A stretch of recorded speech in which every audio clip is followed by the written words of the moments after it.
আমি সবাইকে বলে যাব, বিজেপি আর কংগ্রেস প্ল্যান করে আর ওই হায়দ্রাবাদের গাধাটা আর এখানকার ভোদাটা এরা প্ল্যান করে আপনাদের দিয়ে উস্কে দেবে, আর ছোট ছোট ছেলেরা ছুটে যাবে।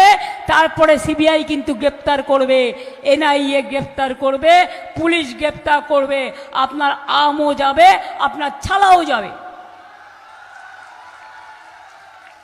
বুদ্ধি খরচ করুন, শান্তিতে সবকিছু করুন, শান্ত থাকুন। আমার প্রতি আপনাদের ভরসা আছে কি নেই? বিশ্বাস আছে কি নেই? আস্থা আছে কি নেই? তাহলে যে কংগ্রেস বদনাম করেছে কালকে মালদায়, তাদের ক্ষমা করব না। আর এর পেছনে অমিত শাহ আছে, অমিত শাহকে ক্ষমা করব না।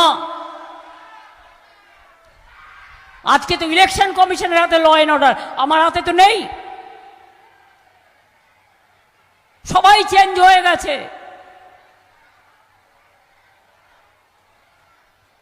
মানুষের ভোটগুলো তুলে দিন, মানুষের ভোটাধিকার ফিরিয়ে দিন। এর জন্য রাস্তা থেকে সুপ্রিম